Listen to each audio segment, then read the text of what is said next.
What's up? I'm Eli, and I somehow wrangled over 50 entrepreneurs to come on this bucket list trip to Japan with me. Not to flex and post all over Instagram, although it was a pretty epic trip, but really to build something more meaningful, more raw, more powerful, to really connect people in a way that's kind of rare today. But before all the magic, it started off like any big trip does. Part jet lagged, part completely lost, and part very excited for what's about to happen.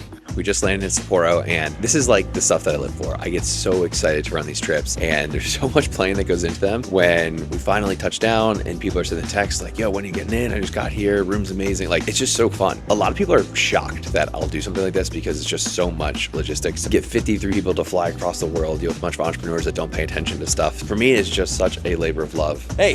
Hey. Friends are here. Now we're headed to the Park Hyatt, a hotel that's so luxurious it makes you question your entire living situation back home. We made it. Park Hyatt, baby. Niseko. Years in the making, and we're finally here. Woo! Not that cold. But our arrival didn't go unnoticed. We were pulling up and everyone was just looking out the window like... It's not every day you see an entire convoy of 50 entrepreneurs just pulling up to a place like this. We're in the main building. So there's two sides. There's the residence suites and there's the main building. So we're checking in here and we're about to get escorted up to the residence side. My girl has an eye for nice things. I have a refined palate. Arigato. Good evening. We got hot chocolates for check-in.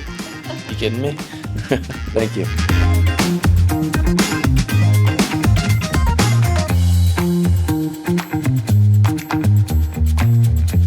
Okay, so we just got to the residence side. This whole hotel is a vibe, but it just went up a notch over here. Super luxe, very chill too. This room is killer. There's a lot of perks that come with running trips like these. It's also a lot of work, but this is definitely one of the bigger perks, so come check this one out. Big old bathroom, closet right here, tons of space. Toilet here, Japanese style where it's gonna basically talk to you. Beautiful bathroom setup. Two nice, really comfy robes here, tub and shower. The main part of the room here. So we've got beautiful, I love the Park Hyatt beds. Another nice closet space over here. Nice living room, work area. Kitchen setup, got the microwave, dishes, plates, all that good stuff down here. The mini bar, and then probably the best part of the room, get your own private onsen. That's a view. Right there is the lift to go up the mountain, so you can literally sit here and watch people ski all day. This is home for the next 5 days. The time we do get here is gonna be awesome. Now, a good hotel for a trip like this, it's not just a hotel. This is the anchor of the experience. This sets the tone, it sets the vibe, and this one knocked it out of the park. So I remember thinking, oh my God, we did it, we pulled it off. This is where the fun starts. The hotel's amazing, but there was missed flights, lost connections, baggage that was showing up late, all sorts of things that go crazy on a group trip. Sorting people in for arrivals. Some people booked, we had a couple people who booked the wrong month for their flight or hotel, and some people booked the wrong city, and then we had some people that arrived like late.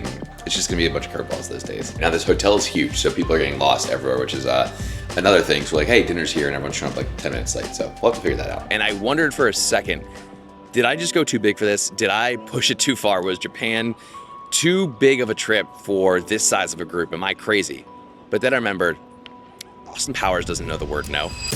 Oh yeah. One more thing you should know, this event called the Mojo Mastermind, I am gonna be ripping it in full Austin Powers attire. It might terrify some Japanese people.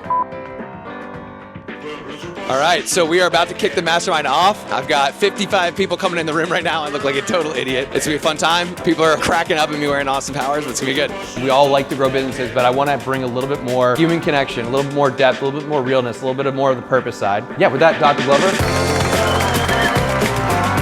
When I met up in the lobby last night when he looked normal. Well, here I was sitting there in a completely ridiculous costume, watching this experience unfold. I'm looking over a few feet to my right, and I see one of these mentors from afar for a long time, speaking to a group of friends that I brought together from an idea that I literally made up from scratch. It was surreal. It was like my mind was trying to catch up to what was actually happening. And that's when the vibe in the room started to shift. It went from having fun and high energy into focus. It went from this surface level enjoyment of the trip to real dropping in, vulnerable connection. Dr. Glover really set the tone, but it was up to everyone in the room to step into that and follow through. All right, so this is one of my favorite parts of the entire trip, which is the custom think tank. So each group right now is custom built and hand selected. Really what I try to do is I try to understand each person's individual biggest challenge and the thing I'm really trying to solve for, and pair them with the people in the room who have the best expertise, the best experience, the best results in that area, and allow them to just have a conversation, because the genius in the room isn't me. It's the group of people that are coming together and pulling out their individual geniuses. And when that connects and you have a clear way to have structure around that, it's just magic what happens. I mean, people come out of this with whole new businesses. They come out with complete new strategies, complete unlocks around how their business feels for them. It's a really, really powerful thing. And so some of the groups, as you can see, are up to 4 people. Usually it's around 3, and that gives enough space for everyone to get to talk and share their experience too. Again, one of my favorite parts of these. It takes a lot of work, but it is what makes the event really, really special and unique and powerful for everyone too. Now, if you're thinking this was one of those boring business retreats where you go somewhere amazing but you don't get to enjoy the fun, you are very wrong, my friend. We strapped in, took over the mountain. I mean, we had dozens of guys riding up the chairlifts, drinking beers and having a good time, sending it down the mountain, some eating facefuls of powder, some doing, backside 360s off of huge jumps, and some taking lessons for the first time and basically coming off the mountain with a bruised butt because of how much they'd fallen. Oh, shit. This is amazing.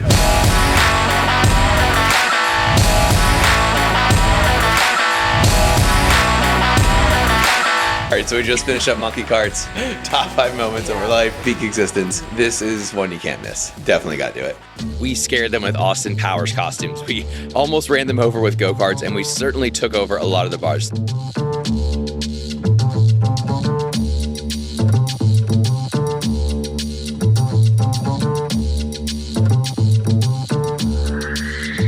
Japan survived us, but barely.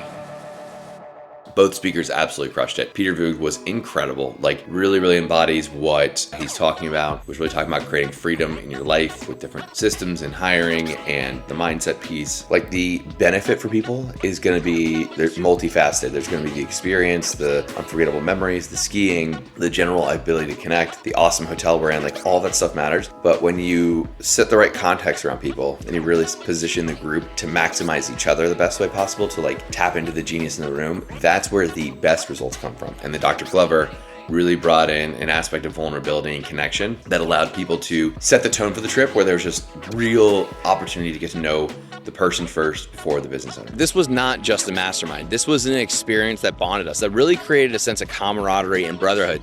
One of the guys, he was like, man, this is really refreshing. I'm actually just getting to know people and becoming friends with them, and business is coming way later. He's like, that's so cool. And I was like, yeah, that's how life should be. So. And as I sat in this taxi watching Japan pass me by, I thought about what Dr. Glover said.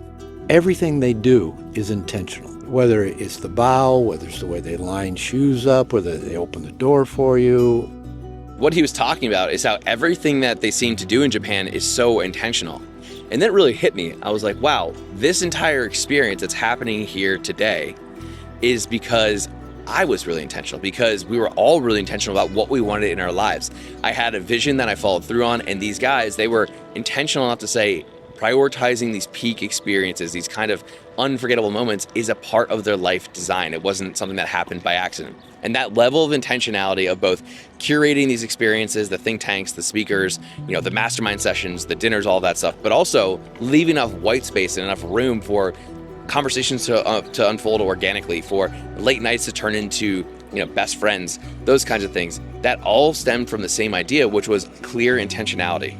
Really, it's like a bittersweet ending, because this has been such a fun trip, but I'm definitely ready for just chill mode without any responsibilities of needing to respond to people. So Bryn's chuckling in the background. So if you're ever wondering if Japan is worth visiting, and I've just loved the toilets, man. The toilets. I'm come here just for the toilets. Yeah, come just for the toilets.